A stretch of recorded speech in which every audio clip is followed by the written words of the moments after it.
सुप्रभात बच्चों, मैं वरुण सिंह। बिहार बोर्ड 2024 के लिए तैयारी कर रहे सभी छात्र एवं छात्राओं के लिए रसायन शास्त्र के वस्तुनिष्ठ प्रश्न जो कि अति महत्वपूर्ण हैं, उन्हीं प्रश्नों का अभ्यास करेंगे हम। और आज जो है चैप्टर पृष्ठ रसायन से है। पृष्ठ रसायन के अति महत्वपूर्ण प्रश्नों का अभ्यास करेंगे और आप भी हमारे वीडियो के अंत तक बने रहेंगे। तो चलिए चलते हैं पृष्ठ रसायन के महत्वपूर्ण सवालों पर।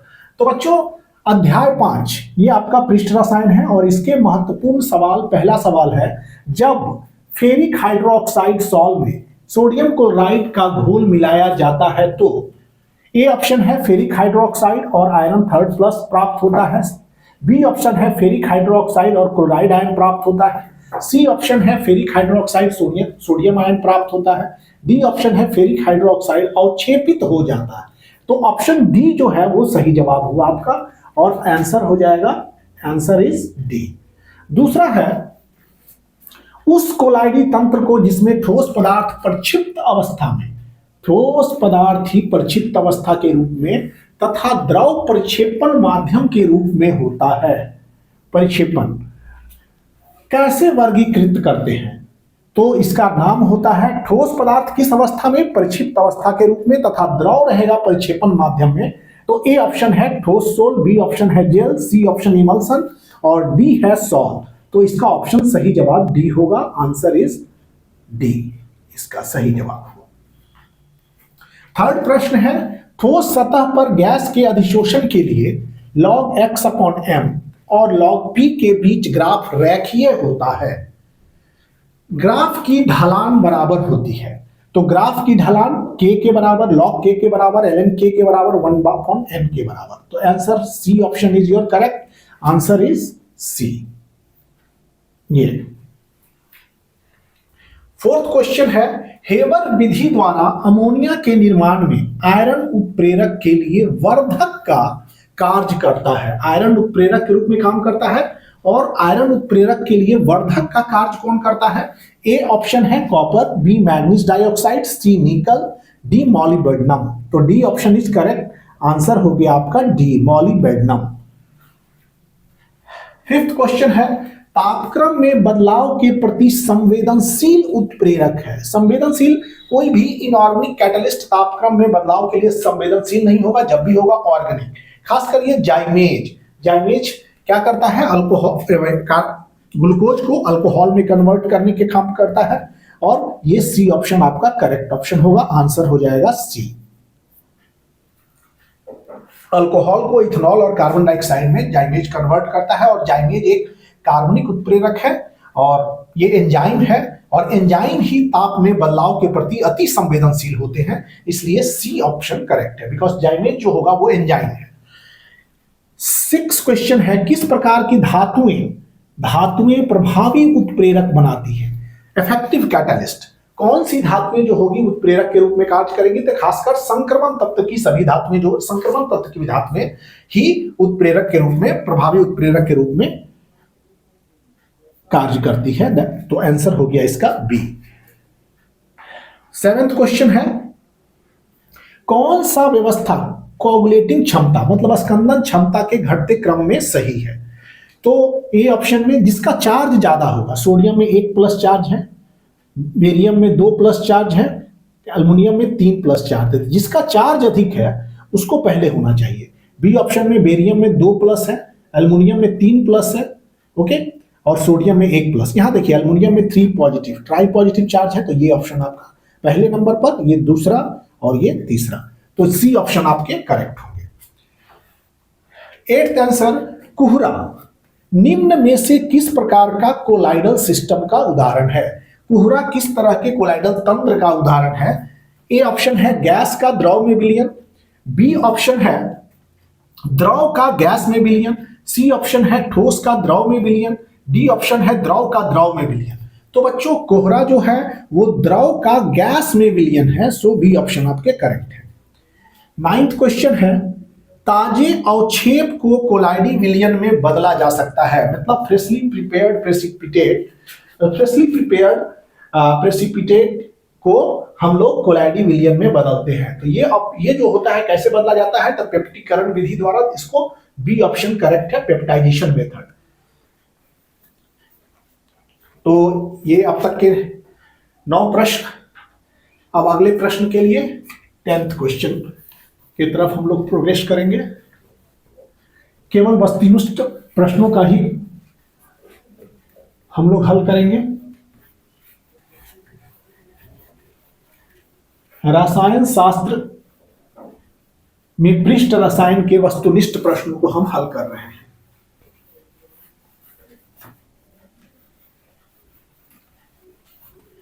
ये प्रश्न बहुत ही महत्वपूर्ण है।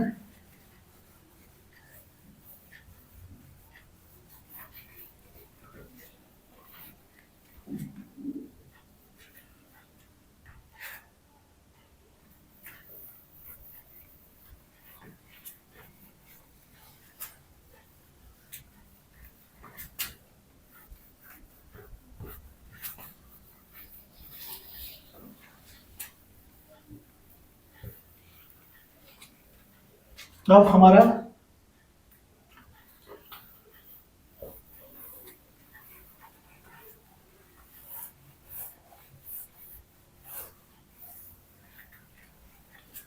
Tenth question.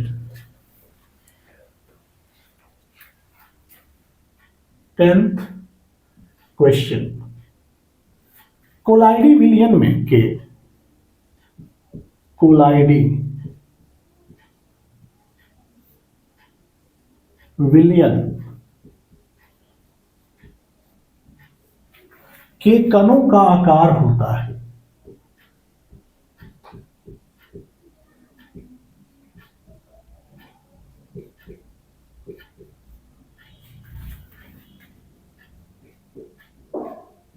कोलाइडी विलयन के कणों का आकार होता है। ए ऑप्शन है 10 to the power -6 to 10 to the power -9 metre. B option है 10 to the power -9 to 10 to the power -12 metre. C option है 10 to the power -5 to -9 metre. D option है 12 10 to the power 19 मीटर।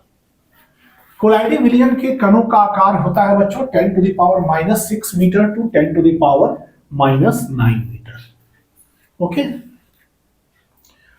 कोलाइडी विलयन का आकार इतना के range में होता है। दूसरा, कोलाइडी कणों का आकार 10 to the power -6 metre to 10 to the power -9 metre. अब कोलाइड में व्यास के पारास होते हैं।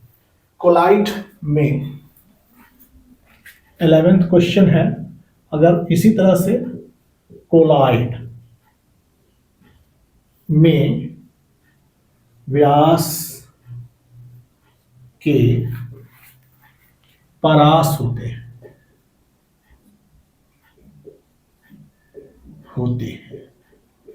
ए ऑप्शन है 1 से 100 नैनोमीटर में दिया गया है ये। बी है आपका 1 से 1000 नैनोमीटर। सी ऑप्शन है 1 से 100 सेंटीमीटर। और डी ऑप्शन है आपका 1 से 100 मीटर। तो बच्चों, कोलाइडी विलयन का जो कोलाइड में व्यास के परास जो होते हैं वो 1 नैनोमीटर से इतना के रेंज में। इस तरह के क्वेश्चन आए तो इसी तरह से आपको आंसर देना है। अगर सेंटीमीटर में हो, कोलाइड कणों का आकार है, इस तरह का क्वेश्चन 12, कोलाइड कणों का आकार है, कोलाइड कणों का आकार है। एक क्वेश्चन है 10 to the power -5 to 10 to the power, ये अगर सेंटीमीटर, ऊपर जो है मीटर है, दूसरा नैनोमीटर, तीसरा centimetre. 10 to the power -5 centimetre to 10 to the power -7 centimetre.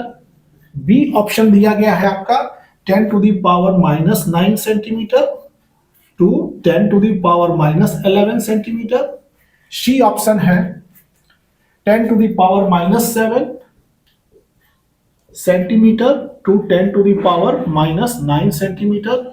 और डी ऑप्शन है आपका 10 to the power minus 2 centimetre to 10 to the power minus 5 centimetre. तो इसके लिए कौन सा कथन, ए ऑप्शन जो होगा आपका सही ऑप्शन होगा, 10 to the power minus 5 centimetre से 10 to the power minus 7 centimetre. ये प्रश्न बहुत बार पूछे जा चुके हैं, so option A is correct. लगभग इसको सेंटीमीटर है तो मीटर में चेंज करेंगे तो 10 टू द पावर, मीटर में चेंज करने के लिए 100 से डिवाइड करेंगे। तो ये इस तरह के ऑप्शंस जो होते हैं वो पूछे जाते हैं। ये 10 टू द पावर माइनस 7, ये 10 to the power minus 9। 10 to the power minus 4 to 7 भी आप यहाँ कर सकते हैं, 10 टू द पावर माइनस 4 से 10 to the power 7।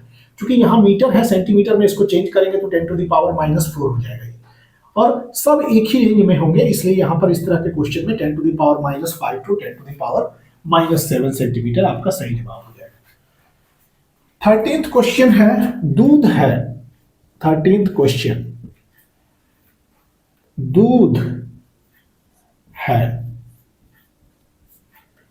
A option है जल में प्रक्षिप्त वसा, ए जल में परिक्षिप्त वसा, जल में परिक्षिप्त वसा हो गया। वसा में बी है वसा में परिक्षिप्त जल, वसा में परिक्षिप्त जल। सी ऑप्शन हो जाएगा आपका तेल में परिक्षिप्त वसा, तेल में परिक्षिप्त वसा। डी ऑप्शन हो जाएगा आपका तेल में परिक्षिप्त जल, तेल में परिक्षिप्त जल। तो बच्चों दूध क्या है, जल में परिक्षिप्त वसा है, सो ऑप्शन ए इज करेक्ट। जल में परिक्षिप्त वसा, ऑप्शन ए आपके सही जवाब होंगे, ए ऑप्शन। 14th क्वेश्चन है कि सक्रिय चारकोल द्वारा, 14th प्रश्न, सक्रिय चारकोल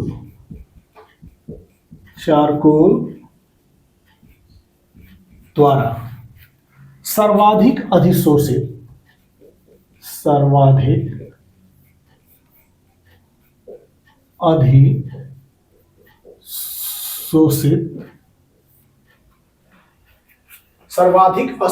अधिशोषित होता है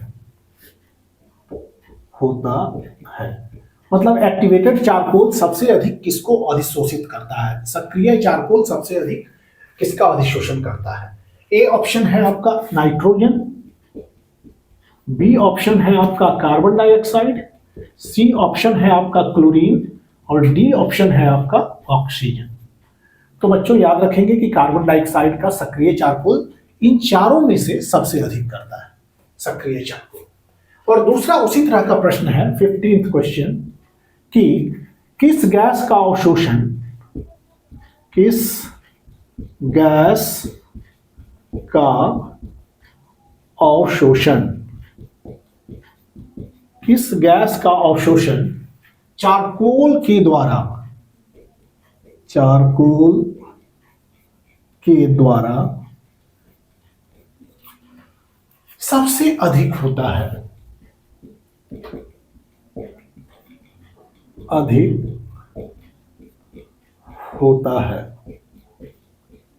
ए ऑप्शन है कार्बन मोनोऑक्साइड, बी ऑप्शन है आपका अमोनिया और सी ऑप्शन है आपका नाइट्रोजन ट्राइक्लोराइड और डी ऑप्शन है आपका हाइड्रोजन।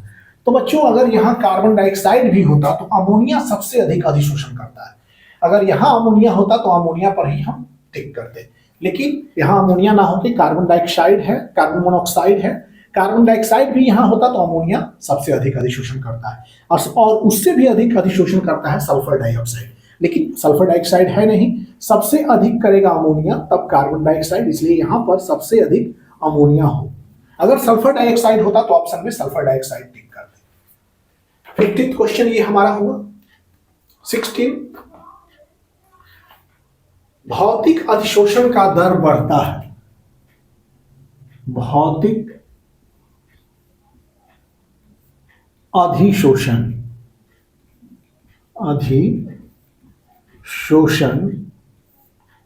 का दर बढ़ता है। भौतिक अधिशोषण का दर बढ़ता है। ए, ताप घटाने पर, ताप घटाने पर। बी हो गया आपका ताप बढ़ाने पर, ताप बढ़ाने पर। सी हो गया दाब घटाने पर, दाब घटाने पर। डी ऑप्शन हो गया आपका पृष्ठीय क्षेत्रफल घटाने पर, पृष्ठीय क्षेत्रफल घटाने पर। तो भौतिक अधिशोषण का दर बढ़ता है, जब टेम्परेचर आप कम करेंगे तो भौतिक अधिशोषण बढ़ेगा। Option A is correct. 17th question है, निम्न में से कौन द्रव स्नेही कोलाइड है? निम्न में से कौन द्रव स्नेही कोलाइड है? इनमें से बताना है। ए ऑप्शन में दूध है, बी ऑप्शन में गोंद है, सी ऑप्शन में आपका कोहरा, और डी ऑप्शन में है आपका रक्त। तो बच्चों गम जो होता है वो द्रव स्नेही कोलाइड होता है, जिसको गोंद कहते हैं। गोंद एक द्रव स्नेही कोलाइड होते हैं। 17th क्वेश्चन हुआ। इन क्वेश्चन को प्रैक्टिस करें ज्यादा से ज्यादा।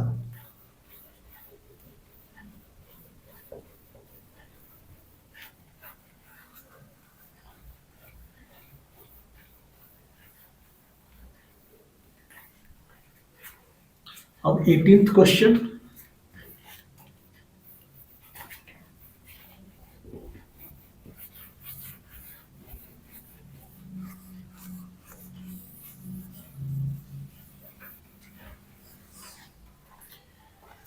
क्वेश्चन के तरफ हम लोग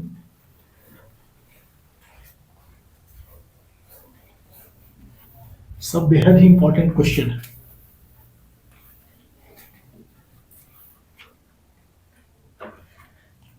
प्रश्न 18, टिंडल प्रभाव प्रदर्शित करते हैं।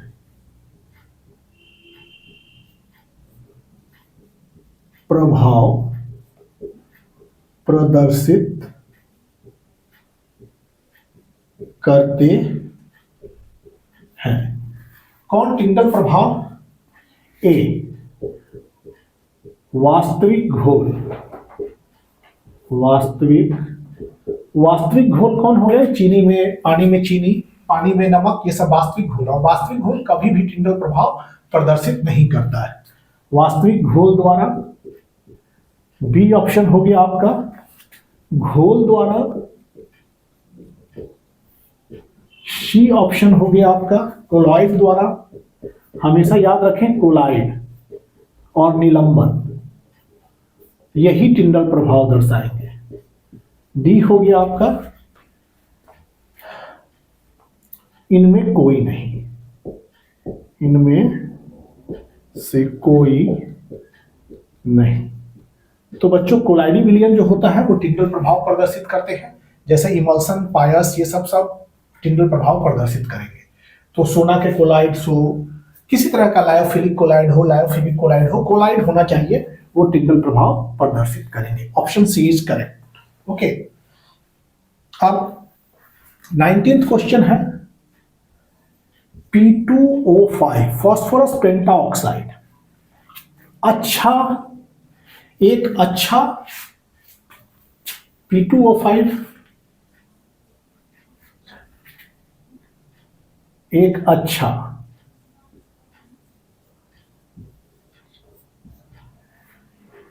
ए अधिशोषक है, ए ऑप्शन अधिक,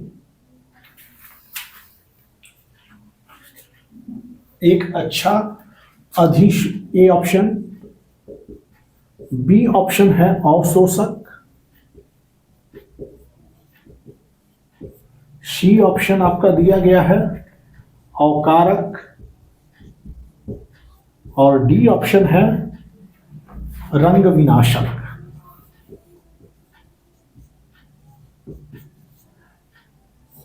तो बच्चों P2O5 एक अच्छा अवशोषक है, कहीं कहीं आपको ऑप्शन में अधिशोषक देखने के लिए मिलेगा, उसको आप हटा करके अवशोषक कर लेंगे। P2O5 हो गया, कैल्शियम क्लोराइड हो गया, ये सब एक अच्छा अवशोषक होता है, अवशोषण करने की क्षमता होती है, ना कि अधिशोषक। 20th क्वेश्चन, द्रव में किसी द्रव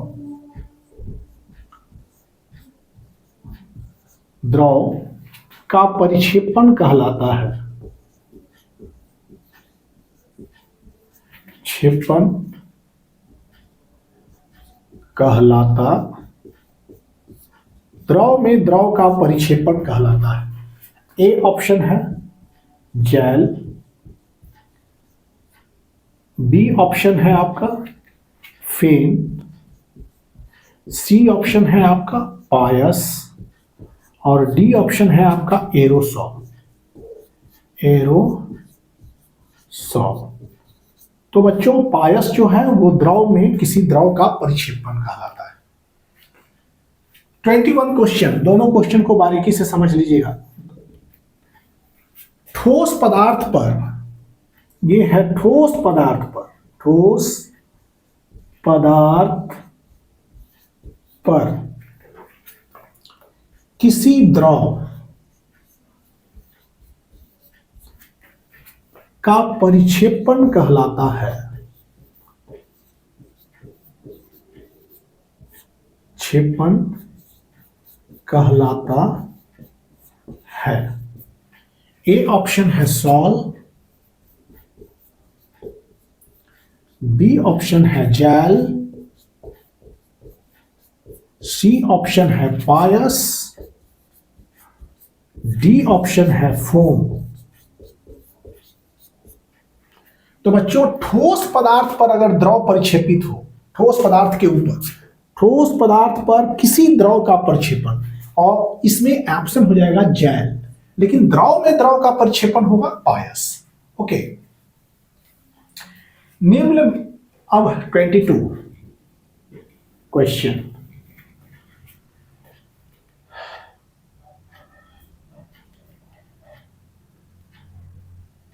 निम्नलिखित में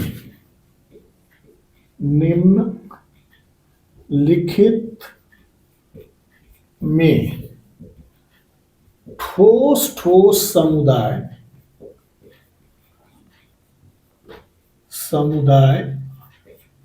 कौन है?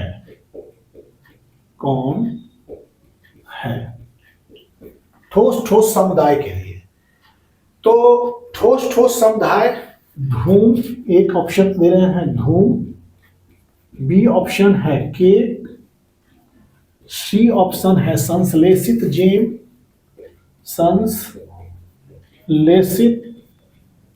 जेम, और डी ऑप्शन है प्यूमिस पत्थर।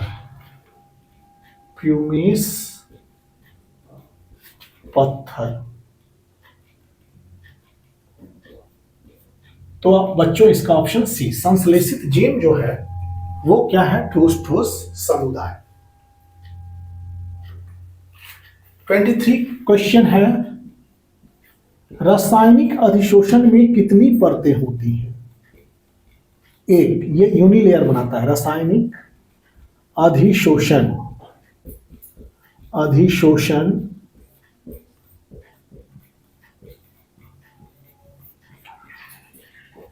परतें होती हैं। ए ऑप्शन है 1, बी ऑप्शन है 2, सी ऑप्शन है अनेक और डी ऑप्शन है 0। तो ऑप्शन कौन सा होगा? 1। हमेशा समझ जाइए कि केमिकल एब्जॉर्प्शन, रासायनिक अधिशोषण में एक परत होती है।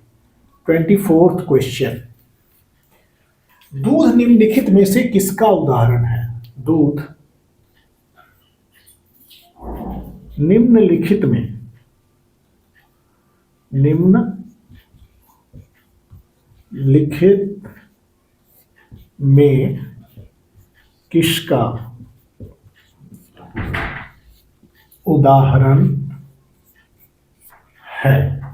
दूध निम्नलिखित में किसका उदाहरण है? ए ऑप्शन है पायस, पायस, बी ऑप्शन है निलंबन,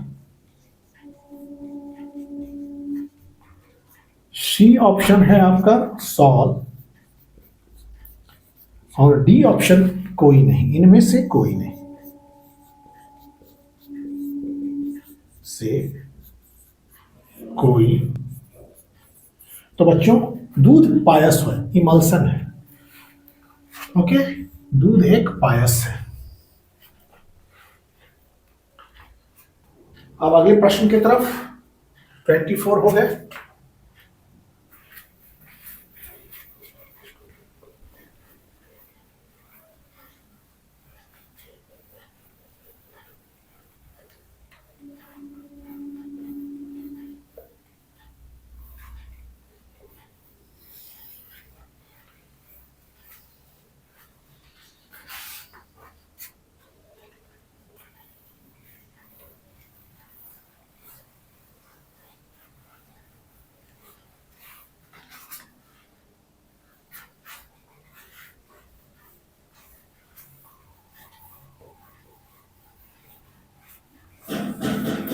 अब 25 क्वेश्चन हम लोग प्रैक्टिस करेंगे। कौन सा ग्राफ 25, कौन सा ग्राफ अधिशोषण समतापी, अधिशोषण,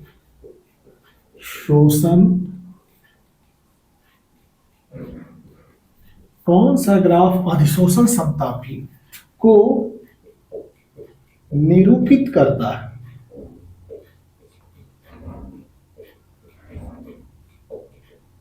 इस ग्राफ को देखिए आप। ए ग्राफ है x/m टेम्परेचर के साथ, ए। बी हो गया आपका, ये हो गया टेम्परेचर x/m। सी, ये बी हो गया, सी इस तरह से है, x/m टेम्परेचर। और डी ग्राफ है x/m टेम्परेचर। तो बच्चों इसका ऑप्शन जो होगा वो सी इज करेक्ट, x/m।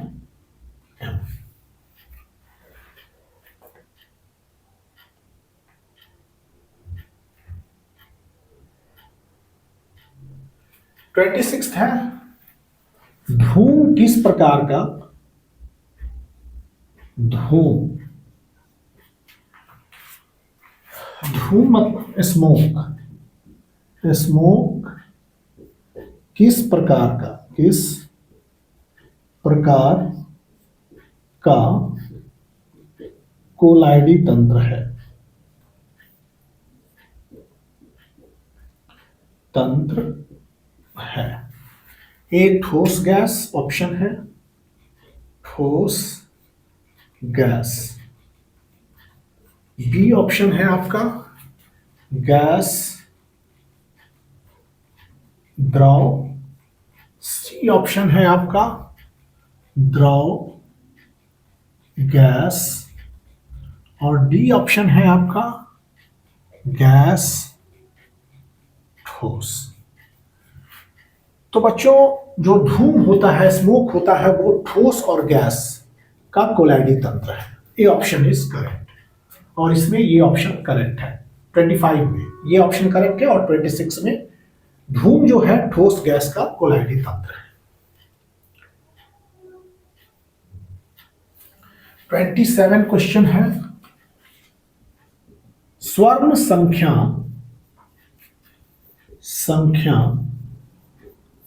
सबसे कम होती है, और इसी के नीचे लिख देते हैं 28 स्वर्ण संख्या सबसे अधिक होती है, अधिक होती है। तो स्वर्ण संख्या सबसे कम होती है, ये ऑप्शन है जिलेटिन। बी ऑप्शन है आपका अंडे के एल्बुमिन।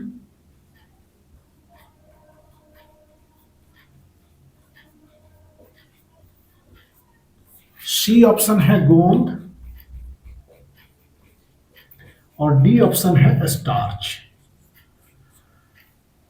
तो बच्चों, सबसे कम अगर बात कहें तो समझ जाइए कि सबसे कम स्वर्ण संख्या जिलेटिन की होती है। अगर सबसे अधिक की बात कहें, यही ऑप्शन है, तो A option gelatin, B option अंडे का एल्बुमिन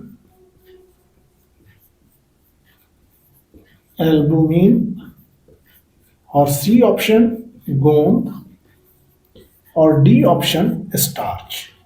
तो इसमें आप स्टार्च, सबसे अधिक स्वर्ण संख्या किसके लिए होती है? तो स्टार्च के लिए होती है। ओके, सबसे अधिक स्वर्ण संख्या किसकी होगी? स्टार्च की होगी। जिलेटिन जिसकी स्वर्ण संख्या सबसे कम है, तो स्वर्ण संख्या किसकी सबसे कम है? तो जिलेटिन की। जिलेटिन की स्वर्ण संख्या सबसे कम है, तो जिलेटिन की रक्षण क्षमता सबसे अधिक होगी। की स्वर्ण संख्या सबसे कम होती है, तो सबसे कम होती है अगर जिसकी स्वर्ण संख्या सबसे कम होगी, उसका रक्षण क्षमता, अगर पूछेगा रक्षण क्षमता किसका सबसे अधिक होगा, तो जिलेटिन का। स्वर्ण संख्या कम होगा जिलेटिन का, तो रक्षण क्षमता सबसे अधिक होगा। और सबसे अधिक स्वर्ण संख्या किसकी होगी? तो स्टार्च की, इसका रक्षण क्षमता सबसे कम होगा। अब अगले प्रश्न की तरफ।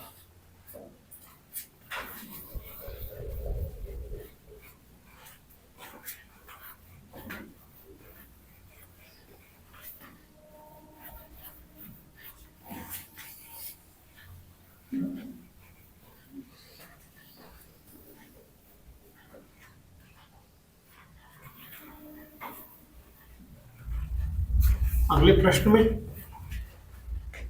प्रश्न है, निम्न में कौन हाइड्रोफोबिक कोलाइड है?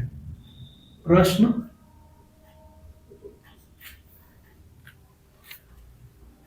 निम्न में कौन हाइड्रोफोबिक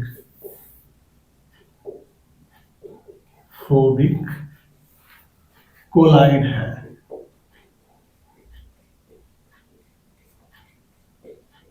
हाइड्रोफोबिक कोलाइड कौन है? ए ऑप्शन है स्टार्च, बी ऑप्शन है जिलेटिन, सी ऑप्शन है गोंद, डी ऑप्शन है सल्फर। तो बच्चों, इसमें सल्फर जो है वो हाइड्रोफोबिक कोलाइड्स है, और सल्फर बाकी सब हाइड्रोफिलिक हो जाएगा, मतलब लायोफिलिक कोलाइड हो जाएंगे। ओके, यहां से भी ध्यान रखेंगे। अब प्रश्न है, अधिशोषण की प्रक्रिया होती है। प्रश्न, अधिशोषण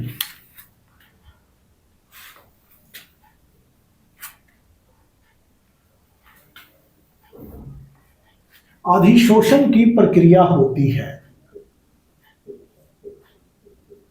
शोषण की प्रक्रिया होती है।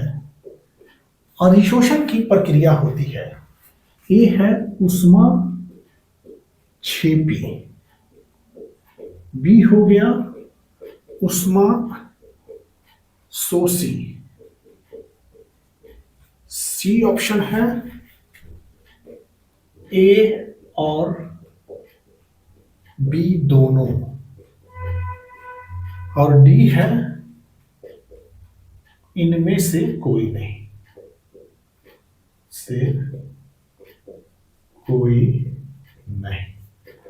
तो बच्चों अधिशोषण की प्रक्रिया हमेशा जो होता है उष्माक्षेपी होता है। Absorption is always exothermic. प्रश्न है जैव उत्प्रेरक होता है। प्रश्न, अगला प्रश्न है जैव उत्प्रेरक मतलब बायो कैटलिस्ट। जैव उत्प्रेरक होता है। जैव उत्प्रेरक होता है। ए ऑप्शन है एक एंजाइम। ए ऑप्शन है एक एंजाइम। बी ऑप्शन है एक कार्बोहाइड्रेट। कार्बोहाइड्रेट। सी ऑप्शन है आपका एक एमिनो अम्ल। एक एमिनो अम्ल। और डी ऑप्शन है आपका एक नाइट्रोजन युक्त क्षार। एक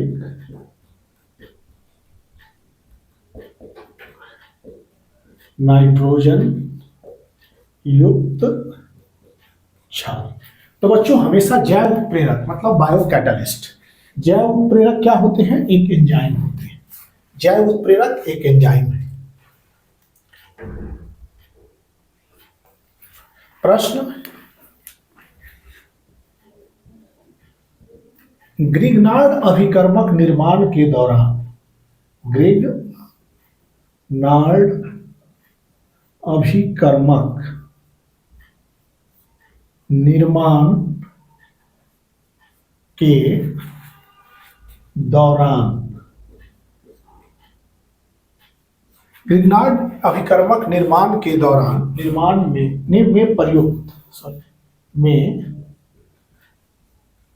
प्रयुक्त निर्माण में प्रयुक्त उत्प्रेरक है।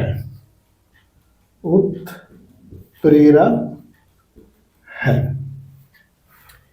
ए ऑप्शन इज आयोडीन चूर्ण।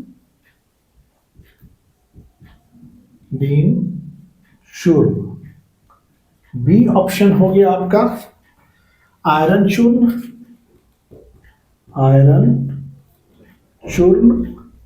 सी ऑप्शन हो गया आपका मैग्नीज डाइऑक्साइड।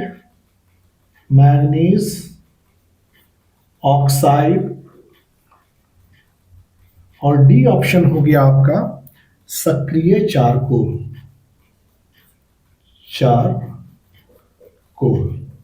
तो याद रखेंगे कि ग्रिग्नार्ड अभिकर्मक के निर्माण में प्रयुक्त उत्प्रेरक ये आयोडीन चूर्ण होते हैं। आयोडीन चूर्ण।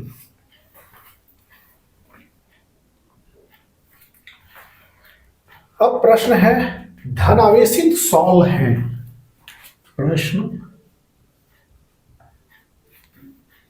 धन आवेशित सॉल है। धनावेशित सॉल कौन है? ए ऑप्शन है आपका रक्त। ए हो गया रक्त। बी ऑप्शन है आपका प्रबल अम्लीय विलयन में जिलेटिन। प्रबल अम्लीय विलयन में जिलेटिन। टीन, सी ऑप्शन हो गया धुआं, धुआं, और डी ऑप्शन हो गया आपका क्ले मिट्टी, क्ले मिट्टी। तो बच्चों धनावेशित सॉल्व में याद रखेंगे प्रबल अम्लीय विलयन में जिलेटिन, ये आपका सही जवाब हो जाएगा। प्रश्न है निम्न में से कौन टिंडल प्रभाव नहीं दर्शाता है? प्रश्न, निम्न में से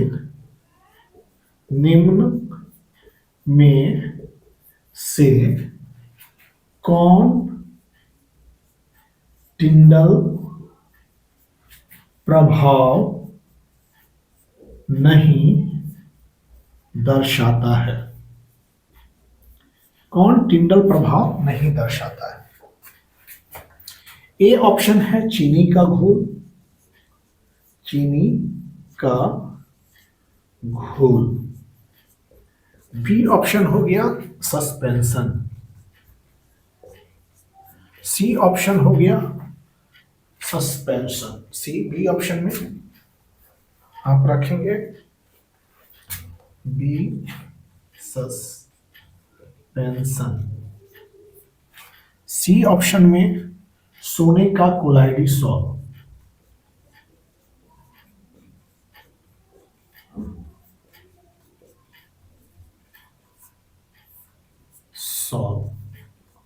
और डी ऑप्शन में आपका आ जाएगा इमल्सन। सब बच्चों कहीं ना कहीं सस्पेंशन थोड़ा बड़े आकार के होते हैं। चीनी का घोल जो है वास्तविक विलयन है, तो वास्तविक विलयन कभी भी टिंडल प्रभाव नहीं दर्शाता है। ये सब कोलाइडी तंत्र है और ये सब जो है टिंडल प्रभाव दर्शाएंगे, लेकिन चीनी का घोल टिंडल प्रभाव नहीं दर्शाएगा। नमक का घोल देते तो वो भी टिंडल प्रभाव नहीं दर्शाएगा। तो वास्तविक विलयन कभी टिंडल प्रभाव नहीं दर्शाते। अब प्रश्न है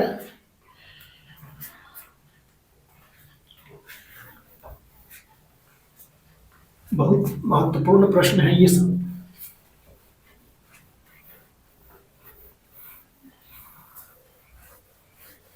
चीनी का घोल वास्तविक विलयन टिंडल प्रभाव नहीं दर्शाते।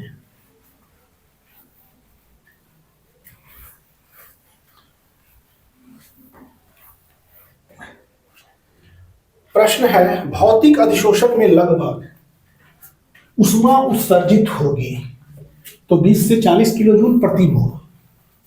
यह ध्यान में रखेंगे।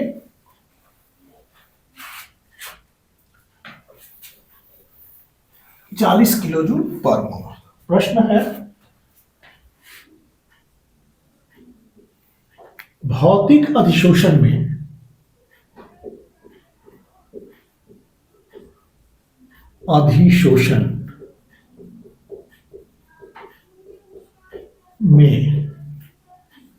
भौतिक अधिशोषण में लगभग उष्मा उत्सर्जित होगी,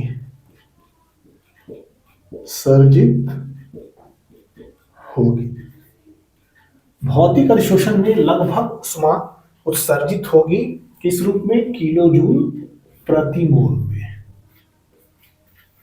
ए ऑप्शन है 20 से 40 किलो जूल पर मोल, 20 से 40 किलो जूल पर मोल।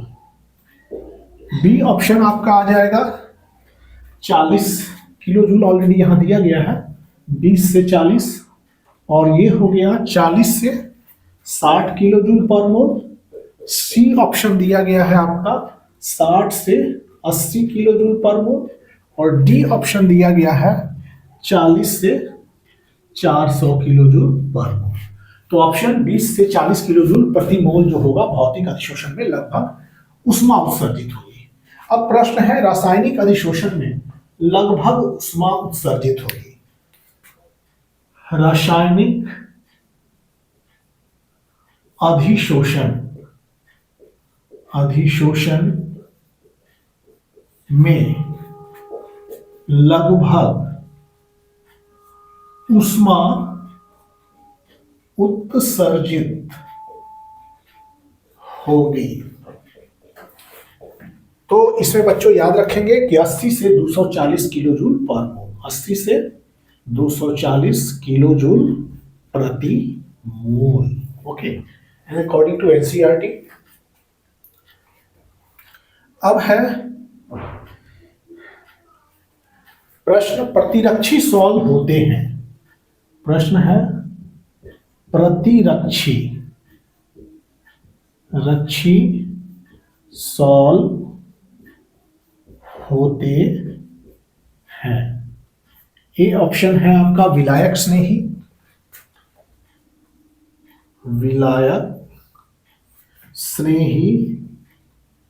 बी ऑप्शन है आपका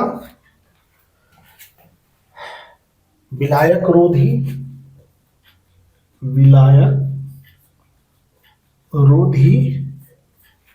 सी ऑप्शन है आपका ए और बी दोनों,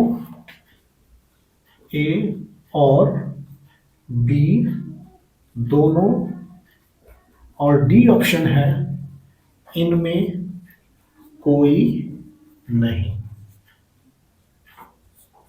तो विलायक नहीं होते, प्रतिरक्षी सॉल्व विलायक नहीं होते। प्रश्न है जल में साबुन के कण होते हैं। जल में साबुन के कण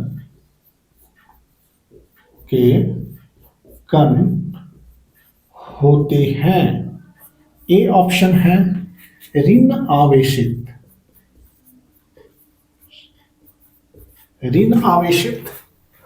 बी है अनावेशित,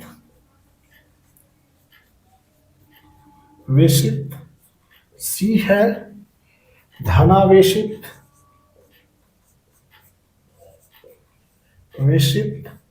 और डी है ए और सी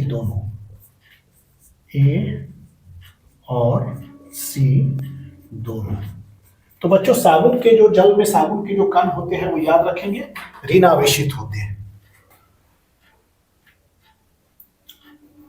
ग्लूकोज को, प्रश्न है ग्लूकोज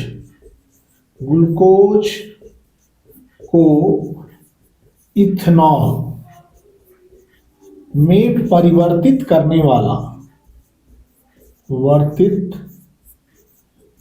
वाला एंजाइम है,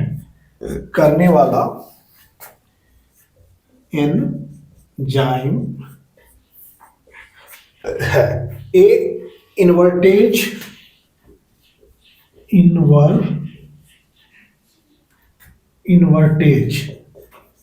इसको इनवर्टेज, बी है जाइमेज, बी हो गया zymase, C option lactase, D option हो गया आपका माल्टेज। तो बच्चों ये सभी एंजाइम है। इन्वर्टेज मतलब शुगर को ग्लूकोज और फ्रुक्टोज में बदलता है, ईस्ट द्वारा कवक द्वारा निकले गए एंजाइम है ये, और ये शुगर को ग्लूकोज फ्रुक्टोज में कन्वर्ट करता है। जाइमेज ग्लूकोज को क्या करते हैं, इथेनॉल में परिवर्तित करते हैं और साथ में कार्बन डाइऑक्साइड भी मुक्त होता है। तो ये जाइमेज जो है ग्लूकोज को इथेनॉल में बदलेगा। लैक्टेज दूध शर्करा को ग्लूकोज प्लस गैलेक्टोज में बदल देता है, और माल्टेज जो है वो माल्टोज को ग्लूकोज और ग्लूकोज के 2 अणु में कन्वर्ट करते हैं। तो आंसर हो जाएगा इसका ग्लूकोज को इथेनॉल में बदलने वाला है zymase. So option B is correct, ये बी ऑप्शन करेक्ट हो गया। इन्वर्टेज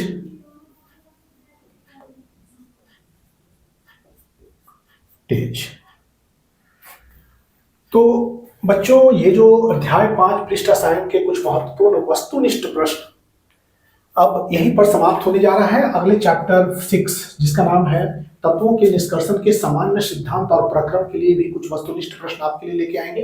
तब तक आप सबको वीडियो देखने के लिए धन्यवाद। आप हमारे चैनल को लाइक कीजिए, शेयर कीजिए और सब्सक्राइब कीजिए।